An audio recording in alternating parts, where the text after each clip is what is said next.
Hello दोस्तों। आज हम पढ़ने वाले हैं उपकल्पनीय अध्याय। उपकल्पनीय अध्याय एक बहुत इंपॉर्टेंट चैप्टर है जो कि चैप्टर नंबर 15 है और चरक संहिता में दिया गया है। इसमें हम पढ़ने वाले हैं कि पंचभूत पंचकर्म के अंगभूत स्नेहन और स्वेदन का वर्णन और इसके अलावा वमन विरेचन की कल्पनाओं के बारे में हम इसमें पढ़ने वाले हैं। वमन विरोचन की कल्पनाओं का उल्लेख किया गया है, इसलिए इस अध्याय को उपकल्पनीय अध्याय कहते हैं। तो इसमें पहला टॉपिक है दोस्तों, संभार द्रव्य सामग्री की उपकल्पना तैयारी। तो इसमें बहुत ज़्यादा कुछ इंपॉर्टेंट नहीं है। इसमें लिखा है कि इस संशोधन कार्य के करने में राजा के समान अन्य कोई पुरुष जो अधिक धनी हो, जो सभी सामग्रियों को एकत्र कर सकता हो, ऐसे व्यक्ति को वमन या विरेचन पिलाने की इच्छा रखने वाले वैद्य को उचित है कि औषध पिलाने के पूर्व ही सभी सामग्रियों की कल्पना कर ले। यदि वमन विरेचन का प्रयोग सम्यक रूप से हुआ है और वेग भी सब ठीक रूप से आए हैं, तब वे सामग्री अन्य कार्य में आ सकती है। यदि वमन विरेचन का प्रयोग करने पर उपद्रव हो जाते हैं, तब वे सामग्रियां विभिन्न उपद्रवों की शांति के लिए होती है। क्योंकि उपद्रवों के हो जाने पर बाजार समीप में हो, तब भी उपद्रव के अनुसार सभी सामग्रियां शीघ्र सुलभ हो जाए, जहां ऐसा नहीं हो पाता है। तो ये कुछ उतना इंपॉर्टेंट नहीं है दोस्तों। अब हम अगला टॉपिक पढ़ने वाले हैं, संभार द्रव्य की आवश्यकता के बारे में अग्निवेश की शंका। तो इस प्रकार भगवान आत्रेय पुनर्वसु के कहने पर अग्निवेश ने कहा, हे भगवान, प्रारंभ में ही ज्ञानी वैद्य को ऐसा प्रयोग करना चाहिए जिससे उसका निश्चित फल अवश्य ही हो और कोई भी उपद्रव न हो। बस यहाँ पे ये चीज इंपॉर्टेंट बताई है कि अग्निवेश ने कि प्रारंभ में ही ज्ञानी वैद्य को ऐसा प्रयोग करना चाहिए जिससे उसका निश्चित फल अवश्य ही हो। मतलब न बहुत ज्यादा अधिक मात्रा में औषधि देना है, न बहुत अधिक कम मात्रा में स्वेदन कराना है या स्नेहन कराना है। अब हम बात करते हैं, सभी कार्यों की सिद्धि उचित रूप में कर्तव्यों के प्रयोग करने से ही होती है और कार्यों में उपद्रव होना अनुचित कर्तव्यों के परिणाम स्वरूप होता है। यदि यह कहा जाए कि उचित रूप में अनुचित रूप में कार्य किए जाने पर कार्य की सिद्धि या कार्य में विपत्ति दोनों अनियमित रूप से होती है, ऐसा मान लिया जाए तो ज्ञान और अज्ञान दोनों बराबर ही रह जाएगा। तो अब हम इसके विमर्श की बात करेंगे दोस्तों। तो विमर्श में ज्यादा कुछ खास नहीं है, बस उन्होंने ये बताया है कि उससे कोई भी उपद्रव होने की संभावना नहीं होगी। अगर कोई वैद्य प्रॉपर रूप से औषधि का ट्रीटमेंट देगा, न कम न ज्यादा, तो उससे कोई भी उपद्रव नहीं होंगे। और अतः आपको चाहिए कि उचित प्रयोग करने पर ही जोर दे, ताकि औषधि प्रयोग के बाद कोई उपद्रव की संभावना नहीं रह जाए। इस उपदेश से क्या लाभ है कि पहले औषधि का प्रयोग करें, उससे विपत्ति हो, तब फिर उसकी चिकित्सा की जाए। इस न्याय के अनुसार प्रक्षालनादि पंगस्य दूरादर्शपर्शनम वरम, न्याय के अनुसार इस तरह प्रयोग करना चाहिए कि उपद्रव हो ही ना सके। बस इनने मेनली ये कहा है कि औषधि का प्रयोग ठीक रूप में करना है ताकि कोई उपद्रव ना हो, कोई व्याधि ना हो। यदि यह कहा जाए कि ज्ञानपूर्वक प्रयोग करने से विपत्ति होती है और अज्ञानपूर्वक कार्य करने से भी कभी सिद्धि हो जाती है, यह कहना अनुचित है। यह भी उतना इंपॉर्टेंट नहीं है दोस्तों। अब हम बात करते हैं उपयुक्त शंका पर भगवान आत्रेय का वैज्ञानिक उत्तर। भगवान आत्रेय ने अग्निवेश से कहा कि हे अग्निवेश, हम या हमारे सदृश ज्ञानी वैद्य इस तरह कार्य कर सकते हैं कि औषधि का प्रयोग करने पर औषधि का फल निश्चित रूप से सफल हो जाए। और उस प्रयोग की सफलता कैसे होगी, इसका उपदेश भी हम या हमारे स्पर्श ज्ञानी वैद्य ही कर सकते हैं। आजकल ऐसा कोई नहीं है जो इस प्रकार उपदेश कर दे कि प्रयोग की सफलता निश्चित रूप से हो, अथवा जो उपदेश मैं कर रहा हूं उस उपदेश को सुनकर ठीक ठीक समझाने का साहस कर सके, अथवा हमारे उपदेश को धारण कर उसका ठीक ज्ञान रखे और उसका प्रयोग भी ठीक रूप से कर सके। क्योंकि दोष औसत देश काल बल शरीर आहार साथ में सत्व प्रकृति और आयु की अवस्थाओं के भेद इतने सूक्ष्म है कि इनका विचार करते हुए अत्यंत निर्मल और अधिक बुद्धि वाले पुरुषों की बुद्धि भी घबरा जाती है, फिर अल्प बुद्धि वाले मनुष्यों की बात ही क्या है। इसलिए मैं दोनों बातों का ठीक ठीक रूप में उपदेश कर रहा हूँ। औषधियों का सम्यक प्रयोग और असम्यक प्रयोग करने से जो विपत्तियां उत्पन्न होती है, उन उपद्रवों का प्रतिकार चिकित्सा आगे सिद्धि स्थान में कहेंगे। अब इस श्लोक में एक इंपॉर्टेंट चीज है दोस्तों, ये जो लाइन दिए है, आहार सात में सत्व प्रकृति वय साम अवस्थांतर और अवस्थांतराणी। तो इसमें हमको मेनली क्या याद रखना है दोस्तों कि संशोधन से पूर्व परीक्ष भाव 11 बिंदु होते हैं। संशोधन के पूर्व हमको क्या क्या करवाना चाहिए, ये इस चैप्टर में बहुत इंपॉर्टेंट चीज है। तो अगर हम किसी का संशोधन करवाते हैं तो उसके दोष, उसके औषध, उसके देश, उसके काल, उसके बल, उसका शरीर, उसका आहार, साथ में सत्व प्रकृति और आयु की अवस्थाओं के भेद, तो इनको हमको ध्यान में रखते हुए उसके बाद ही उस व्यक्ति का संशोधन करवाना चाहिए। तो दोष में अब हम सबसे पहले बात करते हैं दोष। ये पहले नंबर का टॉपिक है, दोष। तो दोष में क्या होता है दोस्तों, एक मिनट। दोस्त के सूक्ष्म अवस्थान्तर। दोषों में हमें क्या चेक करना है, दोष बहुत ज्यादा बड़े हुए तो नहीं है, बहुत ज्यादा कम तो नहीं है, दोष सम है, या फिर ऊर्ध्व गति, अधोगति, तिर्यक गति, शाखा गति, कोष्ठ गति, मर्मासी संधि गति, या अपने स्थान में रहना, दूर स्थान में जाना, स्वतंत्र होना, परतंत्र होना, आवरण युक्त होना और अलग अलग रहना, द्वंद्वज होना, मतलब दो दोषों का एक साथ मिल जाना द्वंद्वज कहलाता है दोस्तों। सन्निपातज होना, मतलब तीन दोषों का आपस में मिल जाना सन्निपात कहलाता है। रस रक्तादि धातुओं में गति करना, जो हमारी धातुएं होती है रस, रक्त, मांस, मेद, अस्थि, मज्जा, शुक्र, इनमें से कहीं पे भी अगर दोष हो तो उस व्यक्ति की चिकित्सा कराने से पहले उसके दोष को साम्यावस्था में लाया जाता है। मलों से मिल जाना, साम निराम होना, रोगों से निम्नाधिक अंश से रहना, संचय, प्रकोप, प्रसर, स्थान संश्रय, व्यक्ति आदि अवस्थाओं का भेद अत्यंत सूक्ष्म होता है। अब इसके बाद हम बात करते हैं दोस्तों औषध के सूक्ष्म अवस्थान्तर की। अब पहला हमारा टॉपिक हो गया था दोष, ठीक है। अब हमारा दूसरा टॉपिक है औषध। देखो, दोष, औषध, देश, काल, बल, शरीर, आहार, साथ में सत्व, वय, प्रकृति, इन चीजों को हमें ध्यान में रखना है दोस्तों।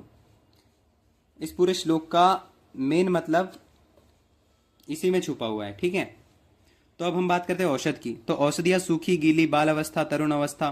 बाल अवस्था मतलब बहुत पहले अगर तोड़ ली औषध तो उसे बाल अवस्था में कहेंगे। तरुण अवस्था मतलब मीडियम, जब उसकी एज हो जाती है औषधि की तब उसे तरुण अवस्था कहेंगे।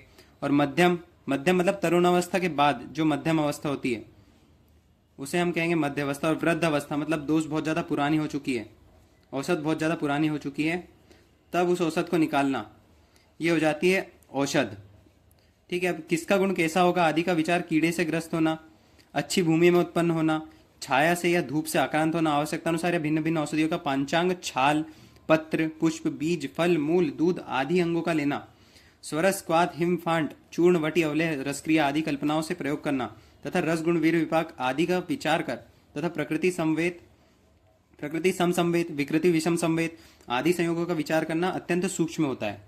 अब दोष, औषध और उसके बाद आता है देश। तो अब हम देश की बात करेंगे। तो देश की बात करने में हम ये सबसे पहले देखेंगे कि देश होते हैं तीन प्रकार के नॉर्मली। वो होते हैं आनूप, जांगल और साधारण देश। ये तीन प्रकार के देश होते हैं दोस्तों। अब इन देशों में किन किन दोषों की प्रधानता अप्रधानता कब और कैसे होती है, इसका विचार करना चाहिए जब भी हम किसी व्यक्ति को संशोधन कराते हैं तब। अब हम बात करते हैं कि आतुर देश से तात्पर्य रोगी के शरीर से है। आतुर देश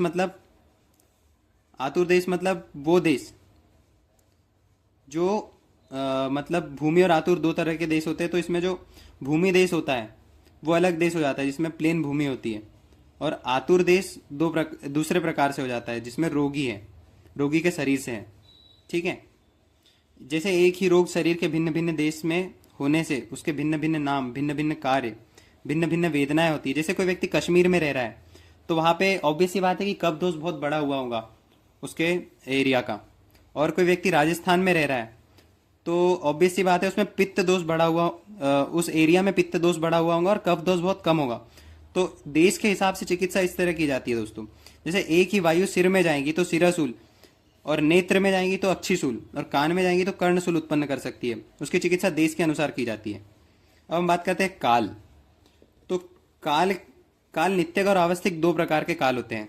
नित्यक काल में क्षण, मुहूर्त, सेकंड, मिनट, घंटा, दिन, रात, पक्ष, मास, ऋतु, अयन, संवत्सर, युग आदि से भिन्न होता है, ठीक है। तो काल हो गए दो प्रकार के, एक नित्यक काल, ये इंपॉर्टेंट चीज है दोस्तों, नित्यक काल, और दूसरी होती है आवस्थिक काल।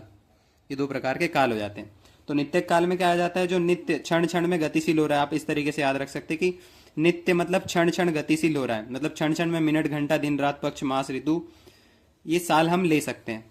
और आवस्थिक काल मतलब तीन प्रकार की अवस्था होती है दोस्तों, वय के अनुसार। वय मतलब उम्र के अनुसार। तो आवस्थिक काल में क्या होता है कि जो बच्चे होते हैं, छोटे बच्चे, उनमें होती है बाल्यावस्था, ठीक है। और जो बच्चों से जो बड़े होते हैं उनमें होती है तरुणावस्था, फिर आती है युवावस्था, और जब कोई व्यक्ति बहुत अधिक उम्र का हो जाता है तो उसे कहते हैं वृद्धावस्था। तो इसके अनुसार भी हमें उस व्यक्ति का चेकअप करके फिर उसका संशोधन करवाना चाहिए। ठीक है दोस्तों, जैसे युवा अवस्था के रोग प्रायः सुख साध्य होते हैं। अगर कोई व्यक्ति, ऑब्वियस सी बात है, अगर कोई व्यक्ति जवान होगा तो उसके रोग आसानी से ठीक हो जाएंगे क्योंकि उसकी सभी धातुएं पुष्ट हैं। वृद्धावस्था के रोग दुख साध्य होते हैं, मतलब कोई व्यक्ति की धातुएं पूरी क्षीण हो चुकी है और अब उस रोगी की हमें चिकित्सा करना है, तो उसमें उसकी धातुएं ठीक नहीं है तो थोड़ी दिक्कत आएगी। रोग के अनुसार ज्वर की अवस्था में उपवास करना चाहिए। रोग के अनुसार ज्वर की अवस्था में उपवास करना चाहिए, हल्का भोजन देना चाहिए, क्योंकि रोग जब होते हैं तब शरीर की अग्नि मंद हो जाती है। इसलिए जठराग्नि मंद होने के कारण उपवास करने का उल्लेख किया गया है, जिससे स्रोतस खुल जाएंगे। और हल्का भोजन देंगे तो हल्के भोजन को व्यक्ति आसानी से पचा लेगा। यह श्वास के बारे में बार बार औषध का प्रयोग करना चाहिए। अब हम बात करते हैं, अब हमारे कितने टॉपिक कंप्लीट हो गए दोस्तों? दोष, औषध, देश, काल, और उसके बाद आते हैं बल। तो अब हम बात करते हैं बल की। तो बल 3 प्रकार के होते हैं: स्वाभाविक बल, कालज बल और युक्तिकृत बल। सहज बल मतलब जो जन्म से आता है, सहज बल की मतलब मेरे पिताजी जैसे बाउंसर है तो मैं भी बाउंसर जैसी बॉडी वाला हूँ, ये हो जाता है सहज बल। फिर उसके बाद आता है कालज बल, मतलब अभी जैसे बरसात का मौसम चल रहा है, फिर इसके बाद गर्मी का मौसम चलेगा, ठंड का मौसम चलेगा, फिर गर्मी का मौसम चलेगा। तो गर्मी के टाइम में व्यक्ति की जो अग्नि हो जाती है वो मंद हो जाती है, ठीक है, और बाहर का वातावरण बहुत ज़्यादा गर्म हो जाता है। और काल के अनुसार ही अगर हम बात करें तो ठंड के टाइम में, शीत ऋतु में शरीर की जठराग्नि बढ़ जाती है और बल भी बढ़ जाता है। तो उसके अनुसार बल 3 प्रकार का होता है: सहज, कालज और युक्तिकृत। अगर कोई व्यक्ति जिम जाता है और उसने अच्छी बॉडी बना ली है तो उसका बल अधिक हो चुका है, तो ये हो जाएगा युक्तिकृत बल, ठीक है। और देश के अनुसार भी बल घटता बढ़ता रहता है। जैसे कश्मीर के लोग बहुत बड़े बड़े ऊंचे पूरे होते हैं, ठीक है, तो इस हिसाब से हम उनके बल की कैलकुलेशन कर सकते हैं और उस हिसाब से उनको औषधि दे सकते हैं। शरीर के बल से ही अग्नि के बल में भिन्नता आती है। अगर किसी के शरीर का बल ज़्यादा है तो अग्नि का बल भी ज़्यादा होगा। ज़्यादातर केसेस में ऐसा ही होता है दोस्तों। अब हम बात करते हैं, अब हमने इतने टॉपिक कवर कर लिए: दोष, औषध, देश, काल, बल। अब हम आते हैं शरीर पे।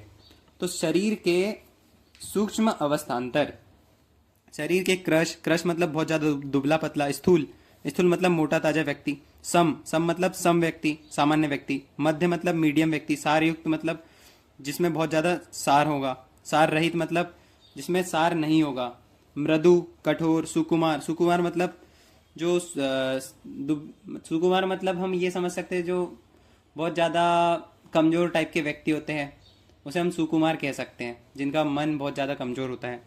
अधिक बड़ा, अधिक छोटा, अति रोग वाला, बिना रोग के, अत्यंत गौर, अत्यंत कृष्ण मतलब काला, स्वस्थ, अस्वस्थ आदि सूक्ष्म भेद होते हैं। अब इसके बाद हम बात करते हैं दोष, औषध, देश, काल, बल, शरीर। उसके बाद आता है आहार। तो आहार में आता है मनुष्यों के आहार के मध्य पेय, केह, चूष्य, वर्ण, भोज्य तथा प्रकृति, करण, देश, काल, संयोग, राशि, विरुद्ध भोजन, अध्यशन, अजीर्ण, भोजन, विषमासन आदि सूक्ष्म अवस्थान्तर होते हैं। अब हम बात करते हैं सात्म की। सात्म उसे कहते हैं जो अपनी प्रकृति के अनुकूल हो, मतलब मेरी पित्त प्रकृति है तो मुझे गर्मा गर्म चीज़ें पसंद है, तो ये हो गया मेरे लिए सात्म। इस सात्म के देह सात्म, प्रकृति सात्म, ऋतु सात्म, देश सात्म, दोष सात्म, ओक सात्म, जाति सात्म, काल सात्म, बल सात्म आदि अनेक सूक्ष्म भेद होते हैं। सत्व, सत्व के अनुसार सूक्ष्म अवस्थान्तर। सत्व कहते हैं मन को। मन में सत्व, रज, तम ये 3 गुण होते हैं। इनमें रज और तम को दोष कहते हैं, सत्व को गुण कहते हैं। इनमें एक एक की अधिकता प्रति पुरुष में पाई जाती है। इसके आधार पर सात्विक, राजसिक, तामसिक ये 3 प्रकार के पुरुष होते हैं। इस मन में शोक, चिंता, भय आदि बराबर लगे रहते हैं, इसलिए क्षण क्षण में मन के ये दोष बदलते रहते हैं, अतः मन का विचार अत्यंत सूक्ष्म होता है। प्रकृति के सूक्ष्म अवस्थान्तर। शारीरिक दोषों के अनुसार मनुष्य की वातज, पित्तज, कफज, द्वंद्वज और सन्निपातज ये 5 प्रकृतियां होती है। एक होगी वात प्रकृति, ये होगी पित्त प्रकृति, ये होगी कफ प्रकृति, ठीक है। अब 2 प्रकृति मिल जाएंगी, जैसे वात पित्त मिल गई या पित्त कफ मिल गई या वात कफ मिल गई, तो ये द्वंद्वज प्रकृति हो जाएंगी। और सन्निपातज में तीनों प्रक्रिया वात पित्त कफ ये साथ में मिल जाती है, तो सन्निपातज प्रकृतियां होती हैं। इनमें भी दोषों के तारतम्य से प्रकृति का भेद किया जाए तो इसके सूक्ष्म भेद अनेक हो जाएंगे। मन के दोष के अनुसार सात्विक के 7, राजस के 6 और तामस के 3 ये 16 प्रकृतियां होती हैं, जिनका विचार करना कठिन होता है। इसके अतिरिक्त पंच महाभूत, की 5 प्रकृतियां भी अलग होती है और उनका भी चिकित्सा में विचार करना पड़ता है। अब हम बात करते हैं वय मतलब एज के अनुसार अवस्थान्तर। वय, बाल्य, कौमार्य, किशोर, तरुण, प्रौढ़, वृद्ध, जरा आदि अनेक अवस्थाएं होती हैं। इन सबों का विचार कर चिकित्सा करने से सफलता अवश्य मिलती है, पर इतना सूक्ष्म विचार करना सभी के सामर्थ्य की वस्तु नहीं है, अतः दोनों विषयों का यहाँ निर्देश किया गया है। थैंक यू दोस्तों, अगर वीडियो अच्छा लगा हो तो पार्ट 2 जरूर देखिए। थैंक यू दोस्तों।